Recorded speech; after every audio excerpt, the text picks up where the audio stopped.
Kedua, ini sudah ada Bapak Profesor Dr. Widodo Muktio. Beliau adalah pakar kehumasan. Assalamualaikum, selamat siang. Pak Widodo, gimana kabarnya? Waalaikumsalam, ya Mbak Reni. Gimana kabarnya Pak Widodo siang hari ini? Alhamdulillah sehat semangat pokoknya. Ya, Alhamdulillah sehat dan semangat puasa juga lancar pastinya. Jadi langsung ya. saja Pak Widodo, silakan dengan pemaparannya.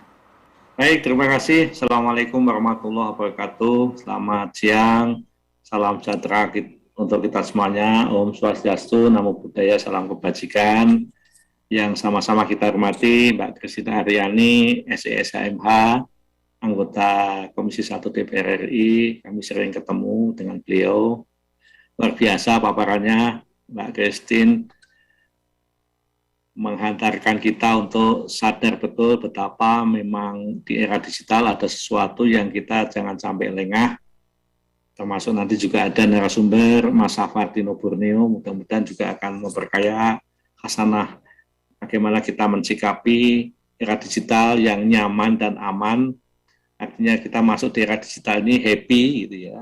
Mari kita dalam kesempatan siang ini bisa refleksi sebentar bahwa kita ini sekarang sudah hidup di dalam era digital, di mana kalau kita bisa saksikan apakah kita bisa memasukinya dengan nyaman. Artinya tidak menimbulkan ketegangan baru, karena informasi yang ada yang mengatakan informasi itu menjadi makanan yang menyehatkan buat kita, tapi juga bisa menjadi racun buat diri kita ya.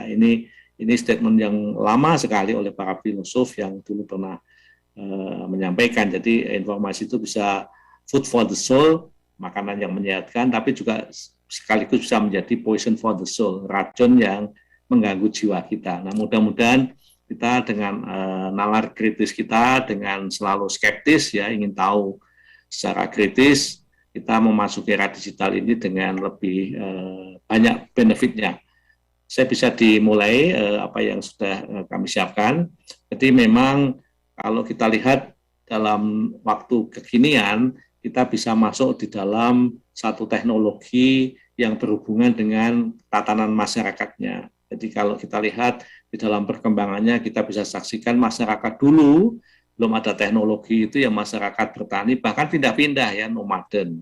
Itu barangkali nenek kita jauh sekali ya. Kemudian ada masyarakat agraris yang sudah menetap tetapi juga masih fatalistik ya, masih percaya dengan alam. Kemudian lahirlah teknologi revolusi industri, menjadi masyarakat bisa memproduksi berbagai produk dengan banyak, dan disitulah kemudian lahirnya produk-produk massal, ekonomi produktif dan efisiensi dan seterusnya. Nah, sekarang ini kebetulan kita dicipta oleh Tuhan Yang Maha Kuasa masuk di dalam tataran masyarakat yang baru sama sekali, sering disebut dengan era disruption, di mana sebuah era dengan adanya konektivitas itu bisa jadi ide kita, produk kita, gagasan kita yang lama itu obsolete ya, jadi kuno ya, tidak dipakai.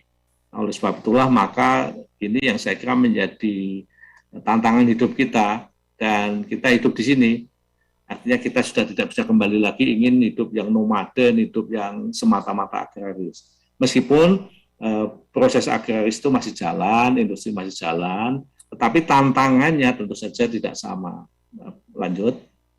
Oleh sebab itu saya ingin memulai dengan pertanyaan sesuai dengan tema, bertransaksi dengan digital itu apakah menjadi beban baru atau menjadi sarana baru yang menguntungkan? Apakah menjadi food atau menjadi poison? Apakah menjadi makanan atau menjadi racun? Tadi sudah dijelaskan sangat bagus sekali oleh Mbak Christina bahwa ada hal-hal yang itu bisa mengenakkan kita, tetapi sekaligus juga kita harus hati-hati, sadar jangan sampai kita masuk jebakan penipuan, jebakan bujuk rayu yang menyesatkan kita. Sehingga dalam konteks transaksi, ya, karena kalau dalam komunikasi itu kan ada interaksi dan transaksi. Nah, kalau sudah terkait dengan transaksi biasanya punya nilai ya, punya nilai ekonomi, dan kadang-kadang dengan keenakannya teknologi yang kita miliki, kita ini kadang-kadang tahu-tahu saldo kita berkurang banyak ya, karena kita sering jalan-jalan misalkan. Ini akan menjadi menyenangkan, tetapi sekaligus juga kita harus waspada jangan sampai menjadi boros dengan adanya kemudahan-kemudahan tadi kita tidak kemana-mana, bisa apapun datang di tempat kita langsung. Termasuk juga kita mesti bisa memahami kolaborasi, itu menjadi elemen penting, kita bisa berbisnis, makanya ada yang mengatakan prosumen, kita itu konsumen tetapi sekaligus produsen, jadi jangan dikira buat para peserta webinar yang saya kira unsurnya macam-macam, ini ada warga masyarakat di Duren 3 dan juga pengurus RT, RW, termasuk juga pengurus bank sampah dan juga Karang Taruna, ini kan ragam sekali ya, itu betul-betul bisa berkolaborasi dan menggunakan teknologi yang terkoneksi dan akhirnya melahirkan sikap egaliter, sikap sama itu ya, tidak ada yang terlalu berkuasa dan lain sebagainya. Dan ini mindset baru saya yakin, dan saya yakin terutama teman-teman yang seusia saya ya, generasi kolonial gitu ya, itu keterkejutan budaya pasti merasakan. Kita kalau ditanya punya handphone itu paling untuk apa ya, paling telepon dan WA atau SMS. Yang lain-lain kita kadang-kadang masih dibantu anak kita, saudara kita yang muda-muda. Tapi itu kenyataan, itu keniscayaan yang harus kita hadapi, sehingga kita juga dengan adanya kemudahan tadi menumbuhkan kewaspadaan tadi. Lanjut, nah oleh sebab itulah maka ini yang saya kira menjadi titik kritikal, titik penting, kita jangan sampai masuk di dalam sebuah situasi yang ternyata kalau kita lihat dari sisi kuantitas, jumlah penduduk kita itu kebanyakan memang sekarang ini anak-anak muda. Jadi kalau kita lihat mitra komunikasi kita, ya mitra segmen yang akan kita gerakkan atau kita transaksi itu ya anak-anak muda. Bahkan kalau kita lihat para produsen yang jual beli kepada kita, yang melayani kita itu ya anak-anak muda. Jadi mari kita juga mencoba memahami betapa memang generasi muda itu mendominasi ya, bahkan 60% lebih, dan generasi baby boomer itu hanya 14% sedikit ya. Namun demikian tentu kita tidak boleh lengah, kita tidak boleh karena modusnya penipuan, pencurian ya itu macam-macam tadi disebutkan, dan itu yang kadang-kadang kita nggak nyangka. Nah, ini yang saya kira menjadi catatan penting kita di dalam webinar kali ini. Mari kita ekstra hati-hati menghadapi rayuan lewat handphone kita yang kadang-kadang anak kita, suami, istri kita nggak tahu. Kemudian kita setuju gitu ya, kita kirim gitu ya, dan seterusnya akhirnya kita sesal kemudian. Nah, ini yang saya kira dengan adanya mitra yang sudah makin banyak di era digital dan bisnis pun juga dikelola dengan digital ini, ternyata modus berbagai penipuan dan jebakan-jebakan itu juga digital. Lanjut. Nah, oleh sebab itulah maka ini selalu kami sampaikan, apakah kita sudah menggunakan, tadi oleh Mbak Reni sudah disampaikan, ternyata banyak di antara kita sudah belanja online, ya. Mungkin yang mahasiswa atau siswa belajar online, yang petani juga begitu ya. Sekarang mudah-mudahan dengan adanya era digital nggak ada lagi tengkulak, nggak ada lagi pembelian yang merugikan petani karena sudah bisa jual beli lewat online, termasuk juga crowdfunding ya, membantu sesama itu kita tidak usah lagi harus di perempatan ngasihnya, tapi kita cukup dengan handphone kita. Nah, hal-hal inilah yang kemudian juga kita saksikan, bisnis pun kita modalnya sepeda motor bisa mendapatkan rezeki yang jauh lebih baik kalau kita semangat, termasuk juga makanan terutama ya, makanan itu kalau dalam konteks UMKM sering saya diceritain, untungnya itu banyak kalau kita buat kemudian kita jual. Tapi juga bagaimana kita sekaligus menjualkan, reseller misalkan. Jadi kita jadi konsumen, tapi sekaligus karena kita punya banyak teman, punya banyak institusi yang bisa kita bantu, maka kita bisa menjadi reseller. Nah ini sudah menggunakan ini menjadi catatan kita, sehingga kalau kita mau sekarang ini dikatakan, bisa nggak Anda bekerja di dua institusi, di dua jenis kegiatan? Sangat bisa. Kalau dulu kan kalau kita dianggap bekerja di tempat yang lain itu dianggap tidak loyal dan sebagainya. Sekarang ini dengan era digital, maka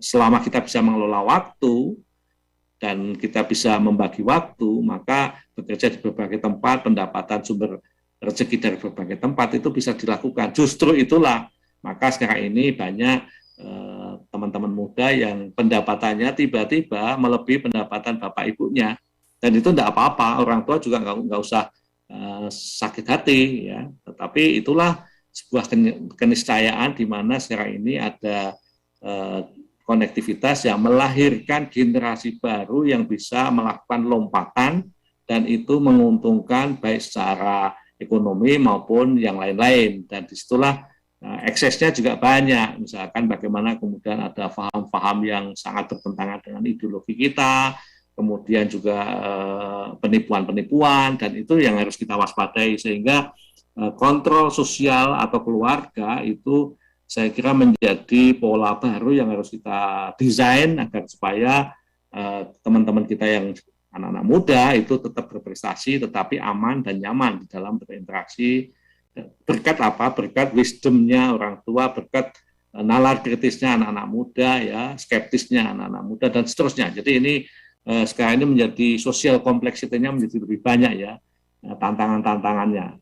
Lanjut, Bapak Ibu, teman-teman yang saya hormati, model cara berjualan pun juga dulu nggak pernah kita bayangkan. Kalau kita mau jualan roti di tepi jalan ya hanya di situ, tetapi sekarang kita bisa www apa ataupun Instagramnya apa dan seterusnya.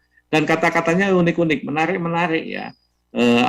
Sehingga memang inilah menjadi selling point proposition yang siapapun kita jadi senang dan tidak lagi terbatas. Kadang-kadang roti untuk orang tua tapi iklannya sangat mudah sekali ya, sangat modis sekali, sehingga yang membujuk bukan orang tuanya tapi anaknya, beli ini aja mami, papa, dan seterusnya. Nah, model-model prosumen inilah yang kemudian melahirkan jejaring-jejaring ekonomi yang tentu saja banyak manfaatnya. Tinggal bagaimana kita kemudian mengeliminir negatifnya tadi yang sudah diberikan warning cukup komprehensif oleh Mbak Christina tadi. Lanjut. Bapak Ibu, teman-teman yang saya hormati, memang kita ini sekarang hidup di dalam dua dunia, ada yang dunia nyata, social reality, tapi juga ada dunia imajiner, kata Pak Muhammad Nuh ya, atau dunia cyber, atau dunia digital, atau medsos itu ya, yang ternyata kalau diteliti justru kebanyakan, terutama yang tadi saya sebutkan, teman-teman yang milenial, zilenial itu menggunakan sumber informasinya bukan tetangganya, bukan orang tuanya, bukan teman dekatnya di kampungnya, tetapi justru lewat media sosial. Ini sebuah keniscayaan. Dan kita menjadi bagaimana mengambil hikmah di balik sebuah perubahan yang sangat banyak ini untuk kemudian kita ambil positifnya. Lanjut, Bapak Ibu, teman-teman yang saya hormati, ini gambaran yang juga ingin kami ingatkan kembali bahwa ternyata memang di era digitalisasi ini tidak sekedar hanya menjadi konteks komunikasi sosial saja, tetapi juga menjadi konteks komunikasi e-commerce misalkan. Jadi nilai ekonomi digital di Indonesia tahun lalu itu mencapai 44 miliar US dollar atau sekitar 632 triliun, dan itu akan diprediksi naik terus. 2025 misalkan diprediksi akan setara dengan 1.781 triliun, melebihi perdagangan yang nyata di warung-warung kita, di pasar-pasar kita. Dan itulah sebuah fenomena baru yang kita hadapi, yang kita geluti. Namun demikian, di samping kemudahan tadi, akan lahir apa yang disebut dengan kewaspadaan, supaya kita sebagai bangsa yang besar, bangsa yang sudah diupayakan antara pemerintah dengan DPR untuk menyambung ya, karena jumlah desa kita itu 83.000 lebih, dan sekarang ini akhir tahun ini ditargetkan terkoneksi. Bahkan kalau nanti masih kurang, kita juga akan meluncurkan satelit untuk bisa mengkoneksi ribuan titik-titik untuk pelayanan publik, untuk kesehatan, untuk pendidikan, dan seterusnya. Jadi tol virtual sudah dicanangkan dan ekonomi sebetulnya juga sudah mulai kelihatan hasilnya, tinggal bagaimana kita selaku penumpang dan pengemudi di tol virtual itu menggunakan sebagai pelaku-pelaku yang lolos dari etika, normal, budaya, sehingga digitalisasi itu kemudian menjadi sesuatu berkah buat kita dan kita terhindarkan dari hal-hal yang merugikan, yang menjadi racun tadi. Karena memang sekarang ini informasi kalau terlalu banyak itu kita bikin stres ya. Akhirnya kita harus punya kesadaran. Bahkan di WA Group, mari kita juga membiasakan WA Group kita itu kan ada ekstrem kanan, ekstrem kiri. Menurut saya kita harus pilih, jangan ikut yang ekstrem kanan, ekstrem kiri, akhirnya pusing sendiri. Ini yang kelompok ini bilang begini, kelompok ini bilang begini.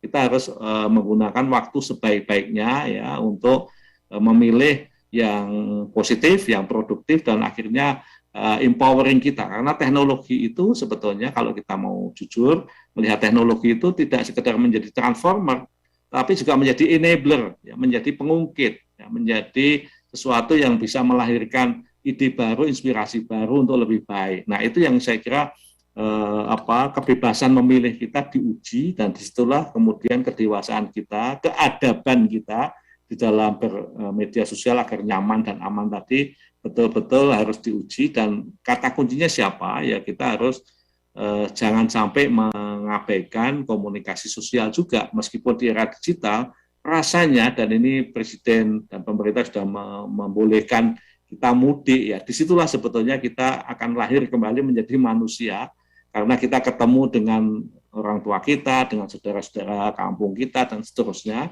Tentu ini ada sesuatu siraman kesejukan jiwa yang mudah-mudahan juga menyeimbangkan antara tantangan virtual maupun juga realitas sosial. Lanjut, Bapak Ibu, teman-teman yang saya hormati, kalau kita mau mengingat kembali, ini sebenarnya teori lama hasil penelitian Thomas Stanley yang mengatakan bahwa kita kalau mau sukses itu yang kata kuncinya, entah itu era digital atau era masih konvensional, itu adalah apa? Bukan sekolahnya di mana, nilainya berapa, lulusan apa, tetapi adalah lanjut apa yang disebut dengan integritas. Jadi kejujuran, kedisiplinan kita, termasuk di dalam bermedsos, supaya kita itu nggak galau, nggak gelisah antara kita upload hari ini atau lihat hari ini dengan berikutnya. Jejak digitalnya ada, dan jejak digital itu adalah kejujuran digital. Oleh sebab itulah, kalau kita molak-malik, ya bolak-balik bahasa Jawanya itu bolak-balik, jejak digitalnya nggak jujur, kita akan pasti ketahuan bahwa kita integritasnya menjadi tidak penting, dan itu akan mengganggu kesuksesan kita di dalam berinteraksi. Tentu saja juga good interpersonal, skill, dan seterusnya. Tapi poinnya yang ingin kami ingatkan, meskipun kita itu sudah masuk di era digital, kejujuran, integritas itu menjadi kata kunci kalau kita ingin ke depannya bisa menginvestasikan nama baik untuk lebih baik lagi. Lanjut, Bapak Ibu yang saya hormati, ini adalah tantangan juga yang saya kira mari kita lihat bahwa kalau di era digital itu ternyata tidak hanya hard skill, tidak hanya kita bisa mengoperasikan alat itu, tetapi justru soft skill-nya tadi diingatkan oleh Bu Christina, bahwa bagaimana kita melihat di balik itu, ya beyond dari kemudahan yang kita bisa kerjakan, hard skill-nya, tapi soft skill-nya, ya kemampuan analisis, kemampuan memahami sebuah realita virtual, itu penting, dan itu supaya kita nggak masuk pada jebakan tadi, dan itu menjadi kunci sukses yang sangat besar, 80% dibandingkan hard skill yang 20%, untuk kita berhasil memasuki era digital dengan penuh kegembiraan, dan juga kita bisa mendapatkan benefit-benefitnya. Nah, ini yang saya kira kalau pemerintah sekarang ini sudah mencanangkan baik secara masif, ya ada gerakan kita untuk literasi digital, sampai yang di teman-teman kampus itu ada namanya Digital Talent Scholarship, bahkan juga yang pimpinan, ya Leadership Academy. Jadi tantangannya besar karena hasil sebuah konsultan menyarankan kita ini harus bisa punya kemampuan masyarakat Indonesia itu 9 juta talenta digital, sehingga setiap tahun kita itu harus mendidik paling tidak 600.000 talenta digital baru. Nah, ini yang tantangannya, sehingga silahkan Bapak Ibu yang sudah bisa mengoperasikan tetap menambah apa yang disebut dengan soft skill-nya, knowledge-nya, ya knowledge berdigital supaya aman, nyaman, tidak kena tipu, dan bahkan bisa memberikan sharing pengetahuan kepada yang lain, kegotong royongan pengetahuan positif. Inilah yang kemudian menjadi penting untuk kita menjadi masyarakat yang lebih beradab.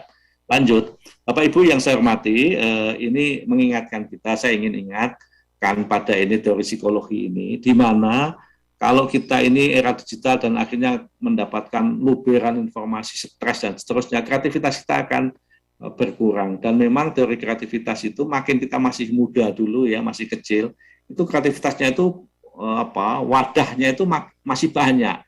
Jadi teman-teman sekalian atau Bapak Ibu juga Kalau kita ini usianya sudah di atas 50, barangkali ya harus tidak apa-apa diakui bapak atau mami atau papa ini nggak kreatif, ya memang itu given-nya seperti itu, bahwa otak kita itu makin usianya tambah banyak, porsi kreativitas untuk bisa memasuki bisnis digital itu mesti harus dibantu dengan yang muda-muda yang kreativitasnya, otak kreativitasnya itu atau otak kanannya itu masih sangat terbuka. Nah ini kombinasi otak kanan, otak kiri, saya kira menjadi supaya kita nyaman ya, kita nggak sepaneng gitu ya, kita nggak tegang.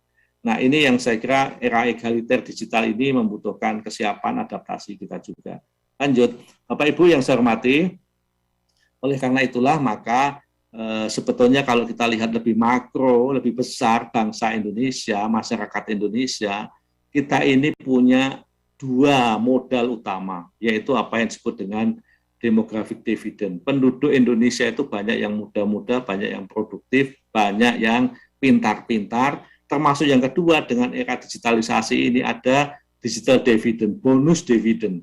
Ada hal-hal yang kemudian menjadi pola kerja kita ini lebih mudah, lebih efisien, lebih produktif. Dan tantangan yang ketiga ini yang saya kira penting, kita harus mengembangkan nilai-nilai keindonesiaan kita. Dan alhamdulillah, untungnya Indonesia itu punya ideologi yang sangat spesifik, yaitu Pancasila. Tinggal bagaimana tantangan kita untuk bisa traffic di dalam digital itu bisa menjadi nyaman, aman, itu ya kita harus memegang teguh nilai-nilai ideologi Pancasila, dan itu tugas semua kita saya kira, tidak hanya pemerintah tapi semua kita untuk bisa menanamkan saling menanamkan ya, karena biasanya yang kena tipu di era digital itu tidak hanya anak muda, ya, kadang-kadang juga orang tua gitu ya. Jadi penanaman nilai-nilai luhur, nilai-nilai budaya kita dan religiositas kita itu akan menjadi poin penting untuk kita menjadi satu sisi kemampuan SDM-nya produktifnya banyak, satu sisi yang lain ada bonus dividen digital yang juga sangat banyak dan kita masyarakatnya luas sekali ya. Tetapi juga yang satu sisi kita juga harus mendorong bagaimana supaya nilai-nilai luhur kita itu juga jangan tergerus oleh adanya era digital netizen ini, dan itu menjadi tantangan bersama sekaligus modal bersama. Lanjut, Bapak Ibu sekalian yang saya hormati, jadi memang dinamikanya luar biasa. Ini saya ingin ingatkan saja bagaimana kalau kita mau kemudian kepingin gitu ya mencoba membuka online, kita mesti ngerti segmen targetnya siapa, kontennya apa, brandnya apa, dan juga tetap membutuhkan word of mouth. Jadi komunikasi antar mulut ini menjadi penting. Kalau sudah ketemu cerita-cerita akhirnya menguatkan produk digital kita. Jadi kombinasi antara marketplace dengan pasar yang real ataupun antara dunia virtual dengan dunia tatap muka itu akan melahirkan bisnis yang mudah-mudahan kita juga sambil kerja yang lain, rezeki yang lain juga bisa kita kerjakan. Lanjut, Bapak Ibu yang saya hormati, tidak kalah pentingnya memang sekarang ini kita main adu kreativitas. Kalau dulu dikatakan bahwa kalau kita banyak modal, banyak counter, outlet itu seolah-olah hebat. Sekarang ini sudah barangkali sudah sangat bergeser, entrepreneurship-nya itu lebih didukung oleh adanya inovasi dan kreativitas. Adanya bagaimana kita memanfaatkan misalkan konten kreator gitu ya, sehingga orang betul-betul terbawa secara lembut pada satu produk yang kita bisa nikmati, termasuk ini peluang baru, ini kesempatan baru yang dulu tidak pernah kita bayangkan. Nah, perubahan-perubahan ini menjadi bagian yang akan melahirkan masyarakat secara struktur sosial masyarakat ya, karena saya yakin di Indonesia ini punya spesifikasi yang unik. Saat kita ke luar negeri sering, apa sih pekerjaan Bapak? Oh saya pegawai ini, oh saya ini, kok macam-macam ya, kok bisa ya, gitu ya. Nah inilah uniknya di Indonesia. Di Jakarta saya yakin juga begitu ya. Apalagi punya kebun, ya ini pendapatan kebun, punya sawah, dan lain sebagainya. Sehingga kalau ditanya sebetulnya sumbernya dari mana itu spesifik sekali. Dan itu menjadi menarik buat kita untuk bisnis online. Dan memungkinkan channelingnya bisa macam-macam juga. Lanjut, Bapak Ibu yang saya hormati, nah inilah yang menjadi barangkali sekedar tips saja untuk kita ingat bahwa kita harus kenali kebutuhan masyarakat yang berubah sangat cepat ini. Barangkali bulan ini jelang akhir Ramadan akan beda dengan nanti bulan akhir tahun dan seterusnya. Sehingga konten pemasarannya pun juga harus kita buat terupdate terus-menerus dan juga dengan narasi yang tidak seperti dulu lagi, ya, tetapi narasinya narasi kekinian, termasuk juga channelingnya ya. Jadi channelingnya tidak lagi menggunakan billboard besar-besar di tepi jalan semata, tapi juga bagaimana kita punya milenial. Saya senang ini saya buka medsosnya Bu Christina Aryani ini, ternyata follow-nya puluhan ribu, luar biasa. Ini beliau bilang apa yang mendengarkan puluhan ribu tanpa beliau pergi kemana-mana. Termasuk ini, kalau ini di-share di medsosnya beliau, akan ada puluhan ribu bisa melihat, menyaksikan statement-statement webinar ini. Dan itulah yang sebetulnya menjadi tren baru yang harus kita lakukan.